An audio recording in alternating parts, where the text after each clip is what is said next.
Hello guys. So today we are going to talk about standard invoke. It's a utility function that is useful to call callable objects in C++. If you look up the official documentation for standard invoke, it's not that intuitive, and the examples that they have provided there are a bit complex to understand. So the goal of this video is to basically break it down by looking at some examples and really understand how standard invoke can come in really handy for certain use cases, right? So without any further ado, let's dive into it. Okay, so standard invoke is mainly implemented to deal with different types of callable objects, right? So you might be wondering, okay, what are different types of callable objects in C++? You can say normal functions are a type of callable objects, member functions on a class or a struct are a type of a callable object, even lambdas are a type of callable objects, right? So in this example, the first thing we are going to do is start by implementing a bunch of callable objects, right? So let's start by adding like a normal function. Let's call it normal function, and let's say it takes in a string, right, as a const ref. And all this function does is print to output, right? So let's say executing normal function with arg, and we can print out the arg as well, right? Let's call this function. So this is going to be really simple. We define an arg, let's say, let's call it dev, and let's call this function with the arg, right? So if I run this, we should see the output executing normal function with arg dev. Now let's implement another callable. Let's say this time it's a public function on a struct, right? So let's add a struct here and let's call it, I don't know, maybe person, and let's give it a public function called print, and it does something very similar to what we did in normal function, right? Executing, let's say, person print with arg, and let's give it a string as an input parameter, right? So one way to call this would be we create a person struct and call p dot print with arg, right? Let's run this. We should see one more. Oh, I missed something. I missed a semicolon. Great. Right, so if we run this, we should see executing person print with arg dev. Okay, so let's add like two more callables here. Let's do a functor this time. So for those of you who don't know what a functor means, it's nothing but you overload the function call operator on a class or a struct, and that basically allows your class instance to be treated as a function, right? So this is how it looks. So you do a return type operator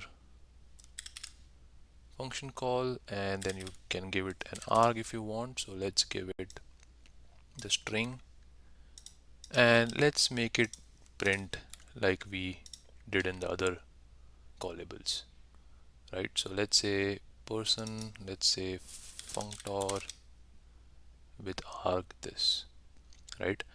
So if we call this, I think we can call this using the person instance, and I think we just need to provide it an arg. So if I run this, you should see an additional cout executing person functor with arg dev, and let's add one more callable. This time we can do a lambda expression. So let's do auto lambda equals to, let's do the signature here, right? And let's give it a cout executing lambda with arg, right? And let's pass it a string, here, and let's simply invoke it. So if I run this with arg, we should see one additional cout. Oops, I missed a semicolon. And there you go. So executing lambda with arg. So we have built this example, right? And we still haven't got to a point where we want to use standard invoke. But the point here is we have four different types of callables, right? We have a normal function, we have something that's on a struct, so a member function that's public, we have a functor, and we have a lambda expression. All right, so now let's do one thing here. Let's bring all the calls together, right? So that we can do some analysis here. So let's bring this in sequence and let's run the program once. Right, you should still see the same behavior, no change. Let me remove some spaces here. But if you observe, right, although all of them are callables, right, the normal function, the function on the struct, the functor, and the lambda expression, there's no real uniformity here, and the code kind of becomes ugly, right? And this is where standard invoke can really help with cleaning up all of this mess, right? So let's start using standard invoke here, right? One after the other.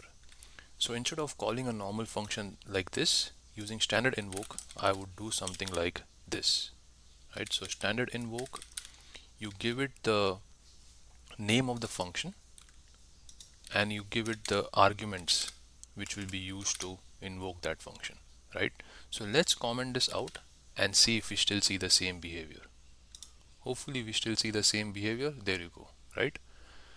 Let's do this for the rest of our callables. So in this case, we will have to provide the address of the function on the person object. So print, have to provide an instance of person and arg. So let's comment this out and we should see the exact same behavior. There you go. Here in this case, in case of a functor, you use the instance struct instance as a function call, and that way you will invoke the functor. So let's comment this out, let's run this code, and we should see the same behavior. And for lambda, it's very similar to how we did for normal functions, right? You just provide the lambda and the argument, right? So let's comment this out and run this code here. Great, right? Alright guys, I hope you enjoyed learning about standard invoke and how to apply them to your C++ programs. They are really a great way to, generify your program and not worry about syntactical sugar. So what are some benefits of standard invoke? They provide like one way to call your callable object rather than having like different ways which involve different syntax.